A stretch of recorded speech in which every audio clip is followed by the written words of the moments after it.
Hola queridos amigas, amigos, hermanitos, hermanitas, buenos días, buenas tardes, buenas noches, según corresponda.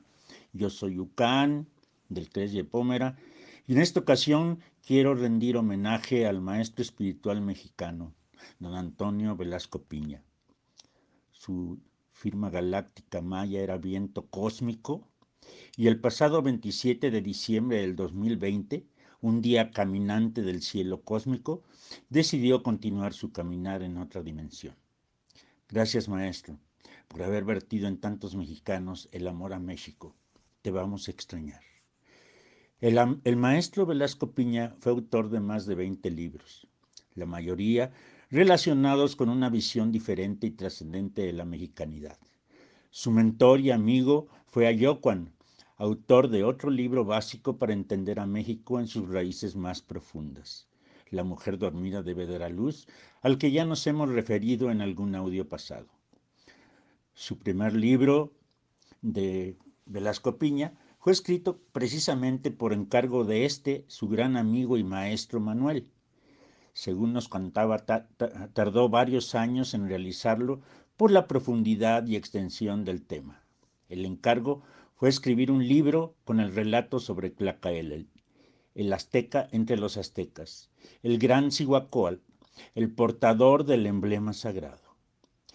Con todo respeto para el maestro y con el único objetivo de acercar más esta obra a la juventud actual y a quienes no hayan tenido la oportunidad de leerla y así entender las circunstancias por las cuales transita nuestro gran país, México, y su compromiso ante el planeta entero, me permito hacer una síntesis del mismo con la recomendación de no quedarse así. Consulten la obra en físico y reciban esta información con el corazón de mexicanas y mexicanos abierto de par en par. Iniciamos. En el año 1325, conducidos por el sacerdote Tenoch, arribaron los aztecas al actual Valle de México, buscando la señal prometida del águila parada sobre un nopal sosteniendo una serpiente. Esta fue encontrada en un islote del centro del lago de Texcoco, mismo lugar donde los toltecas habían planeado construir la nueva Poseidonis, en recuerdo de su peregrinaje atlante.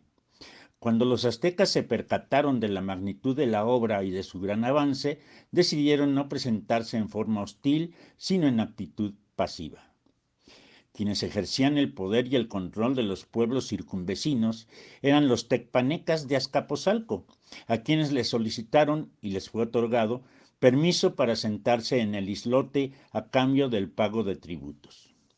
Durante los primeros años de asentamiento, los aztecas conservaron un bajo perfil, mimetizándose con las costumbres y ritos de extracción tolteca, acudiendo a sus escuelas, preparándose en las ciencias y las artes, ilustrando a sus guerreros, sacerdotes y jefes de Estado, esperando el momento propicio para su expansión, que se presentó en la figura precisamente de Tlacaelel. Tlacaelel y sus hermanos Chimalpopoca y Moctezuma eran hijos de Huitzilicuil, segundo rey de los Tenochcas. Chimalpopoca gobernaba el pueblo azteca, mientras Tlacaelel y Moctezuma fueron distinguidos por ser los primeros aztecas admitidos en la Universidad Templo de Cholula para ordenarse como sacerdotes. Los acompañaba el maestro Netzahualcoyotl de Texcoco. En la ceremonia de ordenación ocurrió un hecho singular que iba a cambiar el destino del pueblo azteca.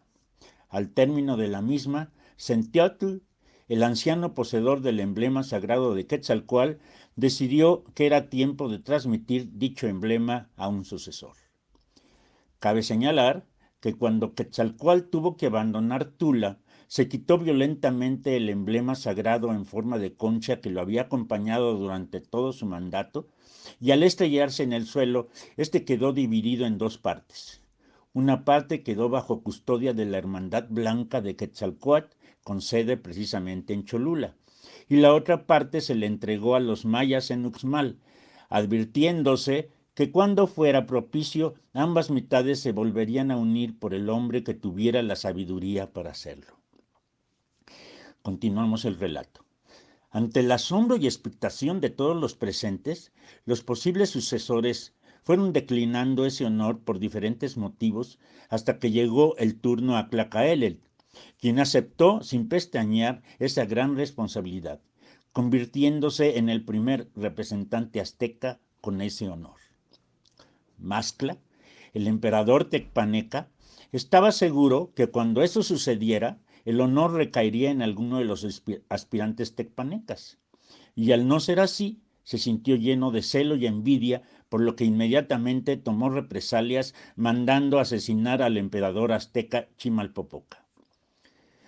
Moctezuma inmediatamente dispuso la defensa de los aztecas, previendo algún ataque mayor, pero el consejo se lo impidió.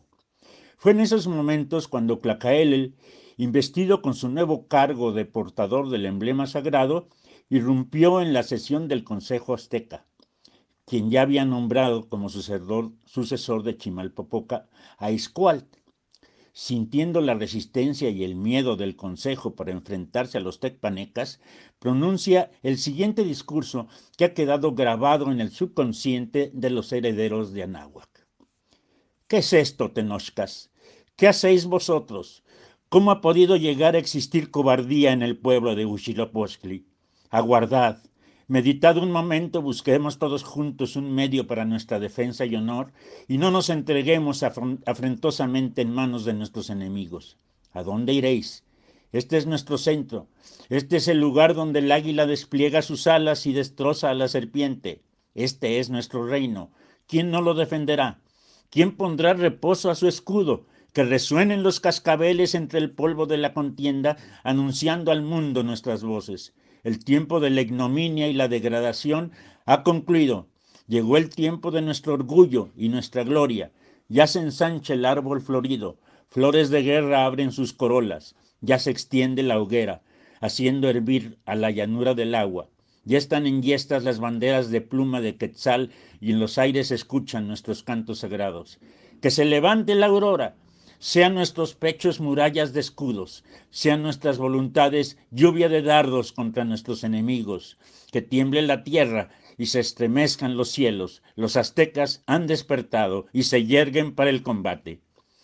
De esta manera, Tlacaelel convenció al consejo de lanzarse a la guerra contra Mastla, y acto seguido se dirigió a las diferentes agrupaciones de ciudadanos para solicitar el apoyo de hombres y mujeres del pueblo en la guerra que se avecinaba y que podría significar ya sea la total derrota y sumisión o bien la victoria del pueblo azteca. Uno de los principales señoríos que de inmediato respondió positivamente fue el reino de Texcoco, encabezado por Netzahualcóyotl, quien había sido también personalmente perseguido por el rey Tecpaneca. Esta fue una alianza importante, ya que se iban a enfrentar a un ejército muy superior en número y habilidad de combate. El ejército aliado contaba con 4 generales: Izcoatl, Moctezuma, Netzahualcóyotl y Tlacaelel, acordando que el general en jefe sería Moctezuma, el flechador del cielo. La contienda fue feroz. La primera parte favoreció decididamente a los tecpanecas, debido al gran número de soldados mercenarios y a la disciplina de su ejército. Y cuando aparentemente la victoria se inclinaba a su favor, Tlacaelel levantó el ánimo y espíritu de los aliados, pronunciando el manto sagrado que hasta ese día había permanecido oculto por el pueblo mexica. ¡México! ¡México! ¡México!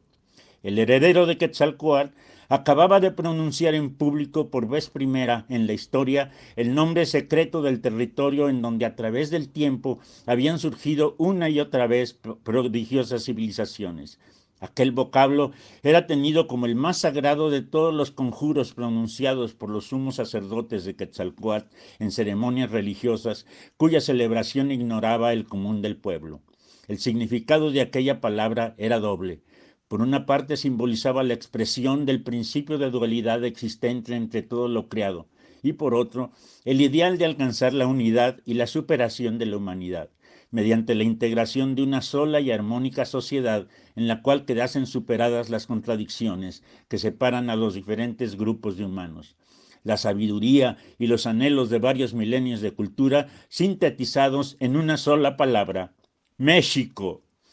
Al escuchar el mantra sagrado de México, repetido continuamente por los integrantes del ejército aliado, estos recuperaron fuerzas para lanzar una contraofensiva contundente contra el ejército de Mascla, quienes se vieron superados por la energía y fortaleza del ejército aliado, quien finalmente los derrotó, provocando su desbandada. El derrotado rey Mascla buscó refugio en la ciudad de Coyoacán, a donde se dirigieron los tenochcas y texcocanos, posesionándose de la ciudad y victimando al derrotado monarca. Acto seguido, los aliados tenochcas texcocanos enviaron embajadores a las demás ciudades aledañas, notificándoles que, como vencedores del reino de Azcapotzalco, se consideraban los naturales herederos de los dominios que poseían los tecpanecas. Algunos acataron la autoridad tenochca y otros se negaron a hacerlo. Los que no lo hicieron inmediatamente fueron atacados por los propios tenochcas y en muy poco tiempo la supremacía azteca imperó en todo el valle de Náhuac.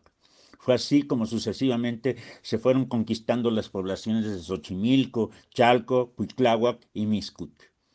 Con objeto de cimentar un poderoso imperio, el portador del emblema sagrado restituyó y se adjudicó el cargo de Cihuacóatl, consejero principal del monarca, estableciendo también que la autoridad de los soberanos aztecas no sería absoluto, sino que siempre estaría sujeto a la opinión de los miembros del consejo, quien estaba facultado inclusive para privar al monarca de su autoridad cuando así lo requirieran las circunstancias.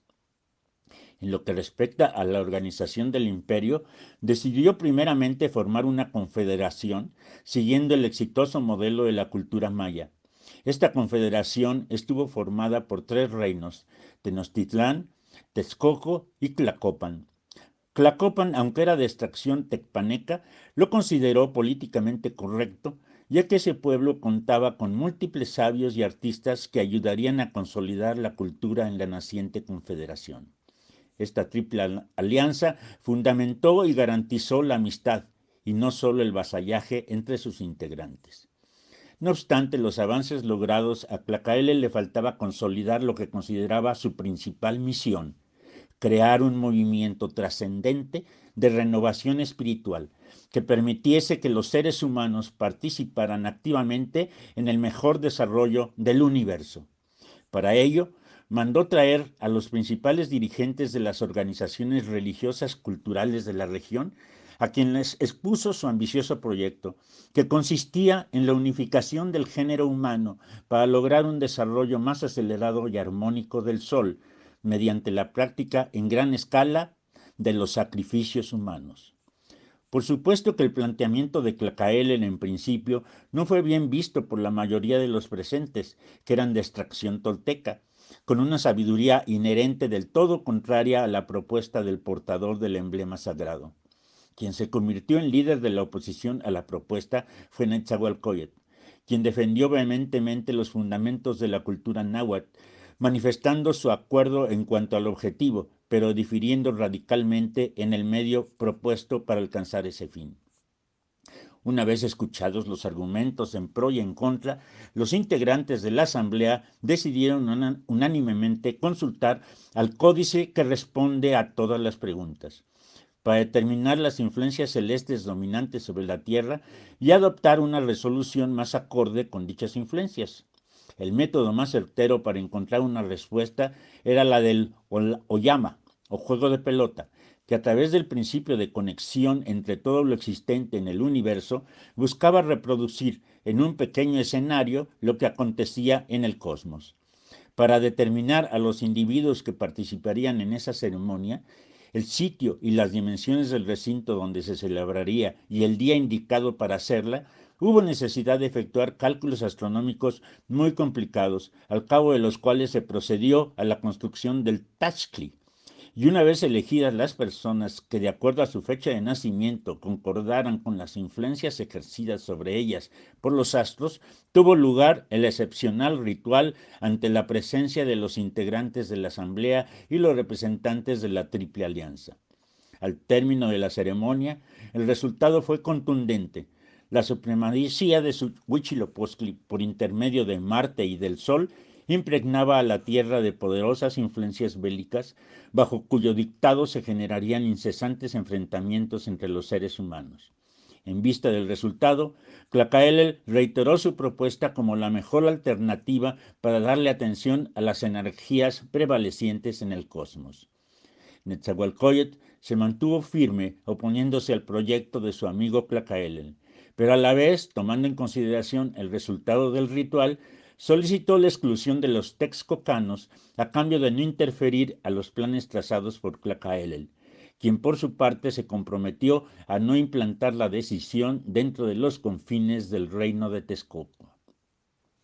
Para que los nuevos conceptos adoptados tuvieran una mayor difusión y evitar que ideas del pasado retornaran a las poblaciones, Tlacaelel ordenó que se procediera a la inmediata destrucción de los códices antiguos, recomendando seleccionar y ocultar en cavernas o lugares inaccesibles aquellos que representaban un gran legado de sabiduría para ser utilizados en un futuro remoto, sin que fueran un obstáculo para el inmediato realización de los planes tenochcas. Ahora solo faltaba instrumentar alguna fórmula para asegurar que los sacrificios humanos tuvieran permanencia con suficientes seres humanos que sacrificar. Para ello se instrumentó un eficaz método que a la vez servía para permitir que los guerreros aztecas ascendieran de grado en el ejército. Este se denominó la Guerra Florida. Estas guerras floridas consistían en que dos estados se ponían de acuerdo para celebrar en un sitio determinado y en una fecha predeterminada también una gran batalla, cuyo único objetivo era tomar prisioneros vivos. Cualquiera de las dos partes que ganara no obtendría territorios ni tributos, solo prisioneros para ser sacrificados. Los aztecas celebraron este tipo de guerras con diversos pueblos, saliendo generalmente victoriosos y con gran cantidad de prisioneros. Aunque el saldo de estas guerras siempre fue favorable al pueblo azteca, a la vez se fueron construyendo fuertes enemistades con algunos pueblos. El ejemplo más claro sobre esto fueron los tlaxcaltecas, quienes fueron desarrollando un odio y sed de venganza contra los aztecas que a la postre propició la gran caída del imperio azteca, ya que como se puede contemplar a través de la historia, se convirtieron en los grandes aliados de los españoles. 13 años habían pasado desde que Izcóatl fuera proclamado el rey de los tenochcas, cuando murió de una pulmonía fulminante. Su sucesor natural fue Moctezuma Ilhuicamina, el flechador del cielo, bajo cuyo mandato se consolidó el imperio azteca. Fue la época donde Tlacaelel restituyó la orden de los caballeros águila y caballeros tigre, cuyos integrantes serían la base para seleccionar las autoridades civiles, militares y religiosas que ayudarían a engrandecer el imperio azteca. Durante el reinado de Moctezuma Ilhuicamina fue cuando la hegemonía azteca alcanzó su máxima expresión, y en la Gran Tenochtitlán se emprendieron grandes obras de ingeniería y arquitectura que le permitieron convertirse en el modelo de ciudad que asombró a los españoles. A raíz de una serie de inusuales tormentas que provocaron inundaciones en varios puntos de la ciudad y sus alrededores, se vio la necesidad de contener las aguas del lago en una forma segura para los habitantes de la Gran Tenochtitlán.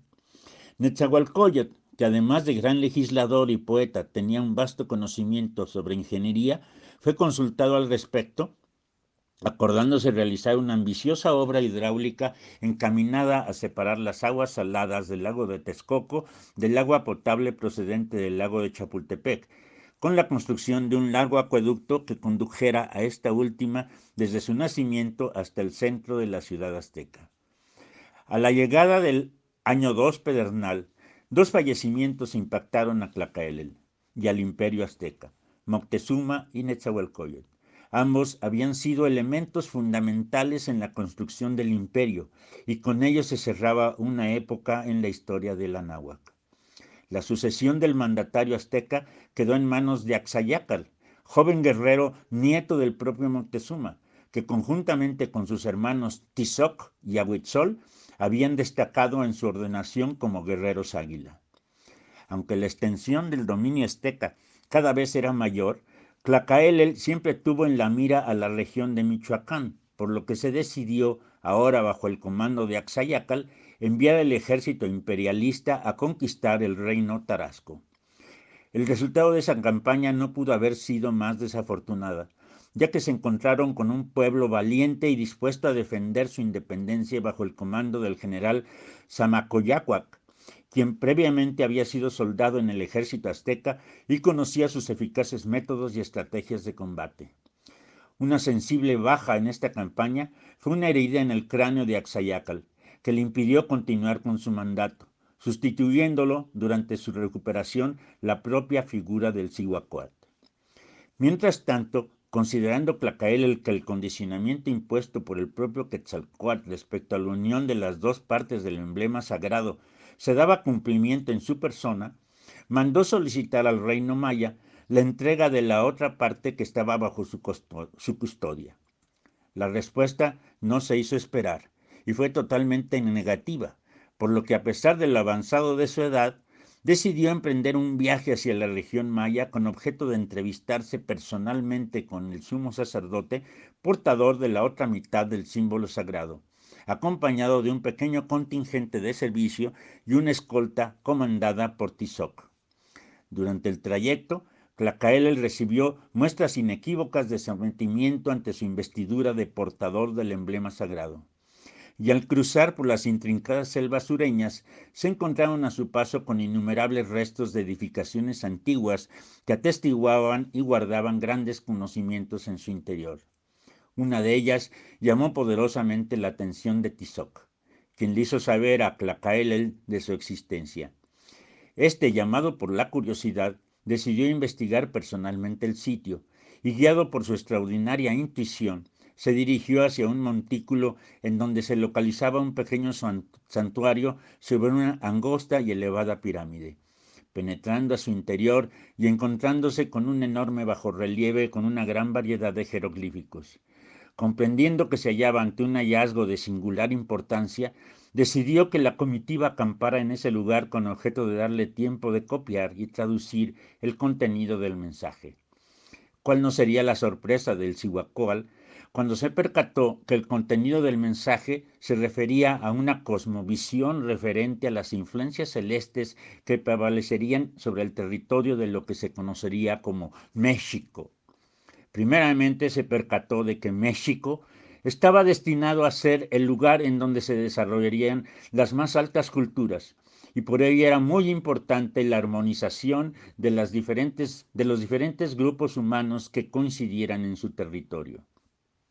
Le llamó poderosamente la atención el hecho de que, según el bajorrelieve, próximamente arribarían fuerzas desconocidas que acarrearían una enorme conmoción de tal magnitud que la misma herencia de México estaría en riesgo y en peligro de perderse para siempre. La única forma de poder contrarrestar este inminente peligro era entender la estrecha interrelación existente entre todos los seres que pueblan el cosmos. Las acciones de los astros y los seres humanos se entrelazan y repercuten entre sí, convirtiéndose en necesarias los unos a los otros. Mientras Tlacael continuaba descifrando el mensaje, a la vez iba comprendiendo que la tarea de coadyuvar al crecimiento del universo jamás sería lograda mediante el recurso de extraer corazones a un creciente número de víctimas. Era necesario algo mucho más profundo y trascendente, un sacrificio interior, voluntario y consciente, que propiciase no una auténtica elevación espiritual de la naturaleza humana. Aunque la parte final del mensaje se refería a que en un largo futuro las influencias celestes auguraban condiciones favorables para coadyuvar al nacimiento de una nueva cultura en México, dependería de los seres humanos, en este caso de la conducta de los que poblaban esta región excepcional, el resultado final. Al término de esta trascendental e inesperada escala, Tlacael había decidido que a su retorno a Tenochtitlán reorganizaría el imperio para prepararlo a enfrentar las difíciles pruebas que se le presentarían, y para ello sería necesario proceder en primer término a la suspensión inmediata de los sacrificios humanos. El pequeño contingente prosiguió su avance hasta llegar a la aldea en donde se encontraba el Napuctún, el sumo sacerdote maya, quien era portador de la otra parte del emblema sagrado de Quetzalcóatl. El encuentro fue amable y de inmediato Tlacaele les puso al sacerdote sus recientes descubrimientos, quien a su vez manifestó estar en total conocimiento de los mismos y que ello significaba lo que se llamaba el retorno de Kukulcán o Quetzalcóatl, acontecimiento bajo cuyo influjo celeste cambiaría la figura predominante de Huitzilopochtli por la de Quetzalcóatl. Esto, en la configuración celeste, estaba representado por el cambio en el predominio de Sol y Marte por el nuevo influjo de Sol y Venus. Al exponer Tlacaele las conclusiones a las que había llegado sobre la inminente suspensión de los sacrificios humanos, Napuktún manifestó que sí era así. Entonces él también cambiaría su decisión y le haría entrega de su parte del emblema sagrado, ya que de esa manera efectivamente se estaba dando cumplimiento a lo expresado por Quetzalcóatl. Con este acuerdo se procedió a celebrar una ceremonia protocolaria para la entrega, la cual fue realizada en la pirámide del adivino de la esplendorosa y mágica ciudad de Uxmal. Al término de la ceremonia, la comitiva retornó a la Gran Tenochtitlán, en donde se encontraron con la esperada y triste noticia del fallecimiento del emperador Axayácal, después de 13 años de mandato.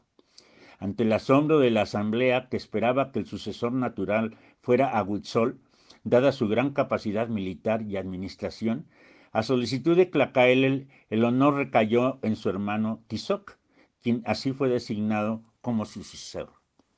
Una vez restablecido el nuevo mandato, Tlacaele se preparó para efectuar los trascendentales cambios que había ideado y convocó al Consejo Imperial, a quien, haciendo gala nuevamente de su elocuencia, planteó la necesidad de reestructurar el imperio para lograr que éste estuviera acorde con las nuevas realidades cósmicas que se presentaban, para lo cual se requería adoptar medidas radicales tendientes al desarrollo de una profunda espiritualidad y sacrificio interior, por lo que era particularmente importante suprimir de inmediato los sacrificios humanos.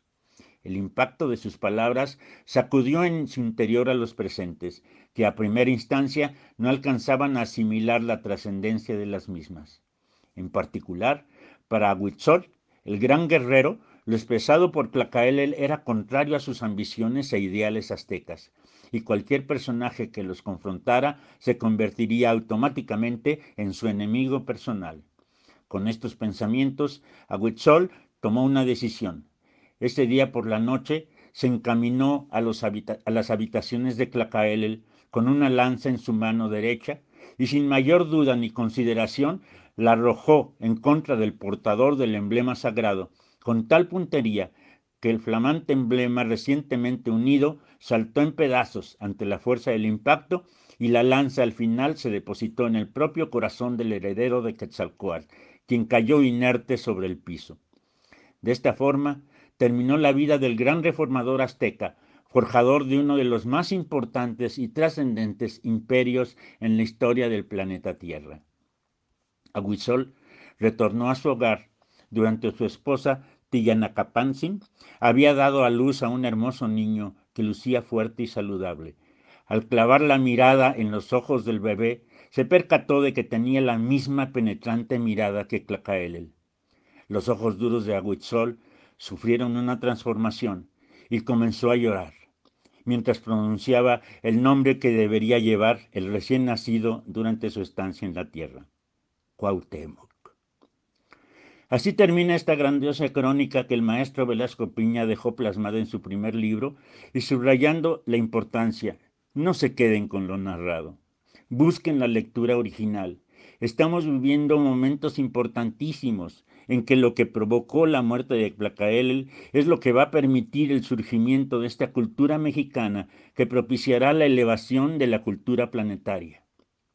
Como siempre, gracias por su atención y como siempre también agradeceré cualquier comentario, mensaje o pregunta a mi sitio del WhatsApp 652-101-6576. Muchas gracias. In la Cage.